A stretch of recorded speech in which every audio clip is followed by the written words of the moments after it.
Orang yang aneh, ada yang terlihat seperti terbuka, baik gitu, tapi ternyata hatinya berpenyakit.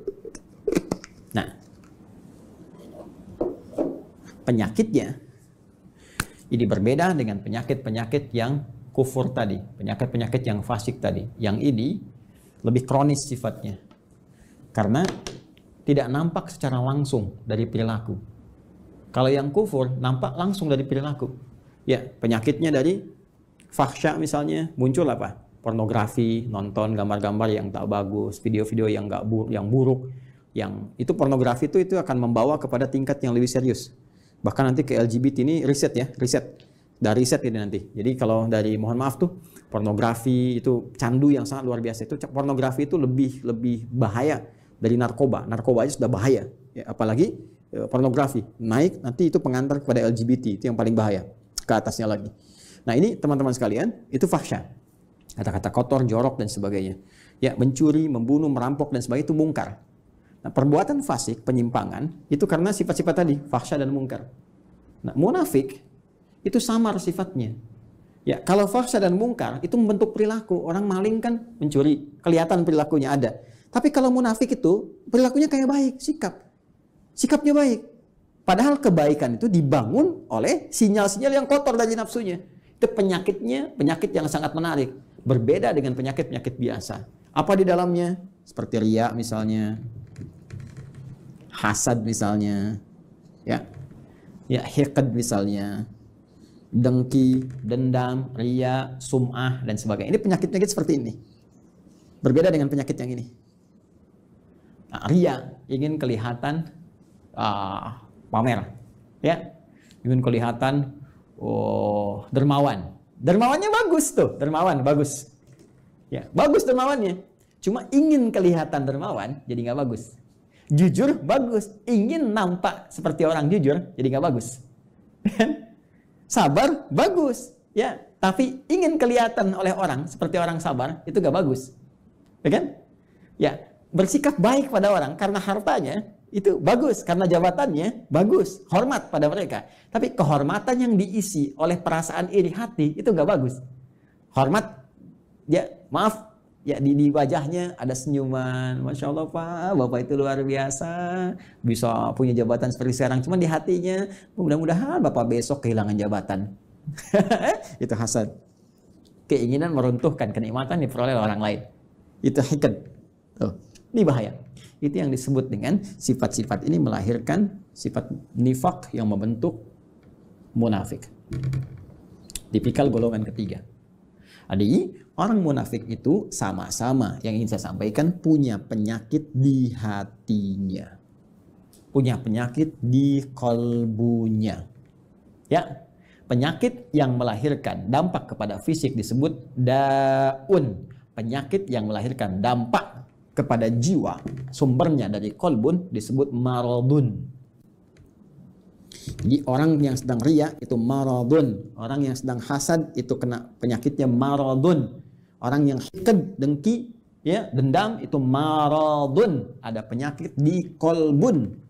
Kalau satu orang, kalau banyak orang, ya, maka jamak bentuknya dari kolbun jadi kulubun, ya, di kulubnya ada apa? Ada maradun.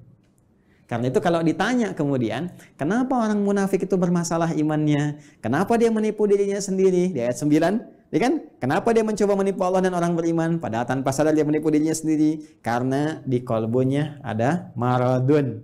Karena di kulub mereka kalau banyak. Karena munafik menular. Kalau banyak orangnya di kulubun. Ya, di kulub hati-hati mereka itu ada penyakit maradun. Maka dijawablah dari pemaparan ini, turunlah kemudian, perhatikan, ya, pernyataan tegas dari Allah Subhanahu wa taala yang mendasari pemaparan yang telah diuraikan tadi, ayat 10. Fi qulubihim marad. Fi qulubihim maradun. Ini fi qulubihim marad.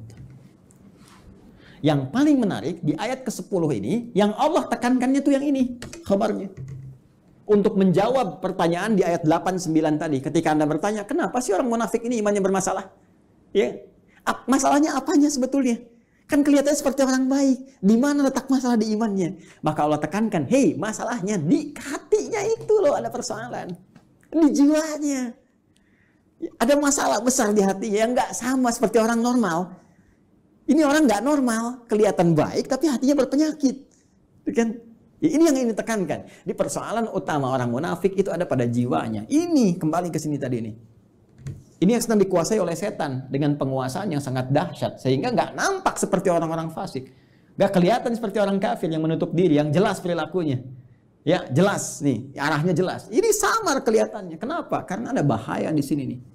Dan bahayanya apa? Jenisnya. Anda bertanya lagi, apa ya Allah jahat? Jenisnya apa? Bahayanya apa? Penyakitnya bagaimana? Marad nih. Fi qulubihim marad. Nah, jadi ada penyakit-penyakit samar yang nggak nampak secara langsung, nggak kelihatan. Ya, nggak kelihatan, tapi lewat perilaku itu bisa terdeteksi. Nanti yang bisa melihatnya adalah nilai-nilai keikhlasan. Benar nggak nih? Saya mau menyumbang Pak untuk renovasi masjid. Kelihatannya di sini ada renovasi. Oh iya Pak, Masya Allah, Alhamdulillah. Sampai sini masih bagus. Berapa Pak kebutuhannya? 5 miliar. Nggak usah. Biar Pak, nggak usah buka sumbangan. Biar saya aja yang nyumbang. Kan? Sampai sini masih bagus. Benar Pak, iya nggak apa-apa. Ikhlas Pak, karena Allah. Bismillah, nih 5 miliar. Tapi mohon Pak ya, nanti pas Jumatan dikasih tahu bahwa saya mengatasi semuanya ini. Kalau perlu di akun Bapak sebarkan dari Sabang sampai Merauke. Nah, mulai muncul. Jelas ya? Nah, ini hal-hal demikian. Nanti kalau ini dikuasai terus, dipelihara terus, maka mulai nanti muncul tindakan-tindakan anarkis dalam kehidupan. Terbawa nanti. Mula-mula nggak enak fisik. Ini penyakit munafik ini berbahaya.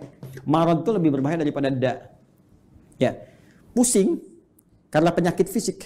Ya, telat makan, asam lambung naik, pusing dan sebagainya. Itu obatnya obat fisik. Dawa, minum sesuatu, ya, enak, nyaman, sudah selesai. Tapi karena munafik, ini bahaya. Pusing karena ria, repot tuh. Obatnya nggak ada di rumah sakit. Ya, silakan datang ke rumah sakit, konsultasi pada dokter spesialis. Saya pusing dok. Di mana Pak? Hampir semua keadaan kepala saya, depan, kanan, kiri, belakang pusing. Apa gejala yang dirasakan? Itu Pak, kalau tetangga saya beli handphone baru, saya pusing yang kanan. Kalau dia beli kulkas, pusing yang kiri Pak. Kalau dia pesan sesuatu yang baru, oh pusing yang depan. Nah itu, ini pasti yang ini nih. Ya, ini bahaya. Fazadahumullahu marada, kalau dia nggak taubat, terus dipelihara, dikoleksi, apalagi dihiasi oleh setan dengan hiasan-hiasan fata morgana, ya nanti dapat ini loh, dapat itu loh, ya terus dikemas seperti Abdullah bin Ubay bin Salul, ingin dapat kedudukan di Madinah, terus dia pura-pura, ya beriman, ya supaya dapat simpati, terus pakai pakaian seperti orang beriman supaya dapat perhatian-perhatian, dekat dengan Nabi, tapi di belakang merencanakan hal buruk, ya. Anti terhadap Nabi, ya, mau bahkan mengeksekusi Nabi, bikin tempat makar kepada Nabi dan sebagainya, Masjid Dirar itu kan, dan seterusnya, sampai wafat dalam keadaan yang mengenaskan.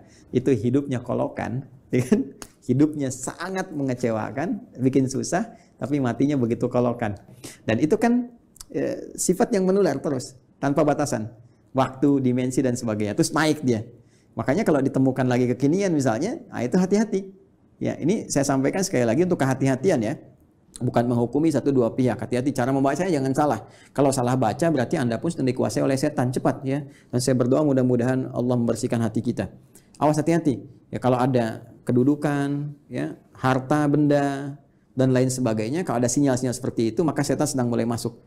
Sekali lagi saya sering katakan, ini musim-musim pilkada, kalau nanti ada bisikan-bisikan nih, wilayah pemilihnya banyak Islamnya nih, kamu pakai kerudung aja, untuk menampakkan aja kamu dekat dengan mereka. Kalau perempuan, kamu pakai peci deh, kalau bisa pakai jubah, datang ke pesantren begini, kamu untuk nampakkan aja, supaya kamu dapat pemilihnya. Ah, itu hati-hati setan tuh. Katakan pada jiwa Anda, kamu jangan main-main dengan setan. Bilang aja, kamu set, jangan main-main, kamu ingin men-set saya. Jangan main-main dengan setan, gitu kan? Kalau saya mau muslim, saya jadi muslim yang sesungguhnya. Saya pakai peci beneran. Bahkan ini menjadi momentum saya untuk bertobat kepada Allah. Kalau saya dipilih, saya akan jadi pemimpin yang benar. Ya, saya akan dipilih pejabat yang benar. Jadi muslim yang benar. Nah itu. Ya. Pun demikian, hati-hati kalau sedang bermasalah. ya nggak pernah bersentuhan dengan jilbab, nggak pernah bersentuhan dengan peci, dengan tasbih, tiba-tiba tertangkap di persidangan bawa tasbih, bawa peci, bawa ini. Kalau motivasinya bagus, jalan untuk bertobat baik. Tapi kalau dorongannya udah untuk menarik perhatian hakim, juri, supaya ada kasihan, unsur kesolehan, pakai aja ini. Itu pun dikuasai oleh ini kalau tidak ada perubahan yang berarti. Ya, ingat saya menyampaikan ya sebagai gambaran objektif karena dari dulu ada seperti ini. Kalau muncul lagi sekarang, berarti kita bisa hindari. Ingat ya, kita tidak menghukumi satu atau dua pihak, tapi pelajaran kita bersikap objektif untuk melihat dan mengoreksi diri. Kalau ingin berubah, alhamdulillah. Kalau tidak, itu pilihan, tidak pernah ada paksaan. Ya, ini cara membaca.